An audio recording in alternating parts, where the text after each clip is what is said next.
पहलगाम आतंकी हमले के बाद भारत की तरफ से लिए गए फैसले और दबाव पड़ने की वजह से पाकिस्तान की हेकड़ी निकलती दिख रही है।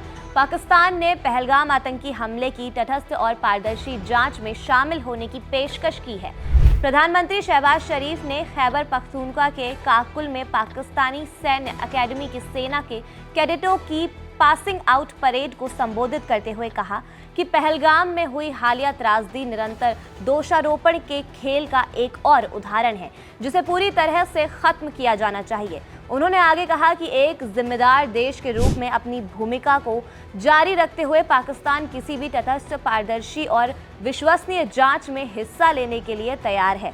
इसके साथ ही शहबाज शरीफ ने धमकी भरा लहजा अपनाते हुए कहा है कि अगर भारत ने अपने हिस्से का पानी रोक दिया तो वे सभी विकल्प अपनाएंगे। पानी हमारी जीवन रेखा है और एक महत्वपूर्ण राष्ट्रीय हित है और इसकी उपलब्धता को हर कीमत पर और हर परिस्थिति में सुरक्षित रखा जाएगा। शहबाज शरीफ ने कहा कि शांति हमारी प्राथमिकता है। पाकिस्तान किसी भी तटस्थ और संवाद में हिस्सा लेने के लिए तैयार है। हम अपनी अखंडता और सुरक्षा पर कभी समझौता नहीं करेंगे।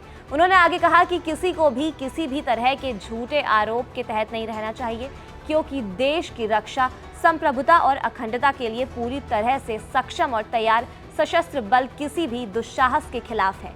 सिंधु जल संधि पर पाकिस्तान के प्रधानमंत्री ने कहा कि पाकिस्तान के पानी को कम करने या मोड़ने की किसी भी कोशिश का पूरी तरह से जवाब दिया जाएगा।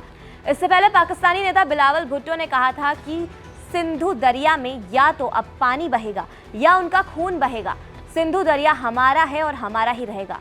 सखर में सिंधु नदी के किनारे एक जनसभा को संबोधित करते हुए बिलावल भुट्टो ने कहा कि मैं सिंधु दरिया के पास खड़े होकर साफ कहना चाहता हूं कि सिंधु नदी हमारी थी और हमारी ही रहेगी। या तो इस नदी से हमारा पानी बहेगा या फिर उसका खून, जो हमारी हिस्सेदारी छीनना चाहता है।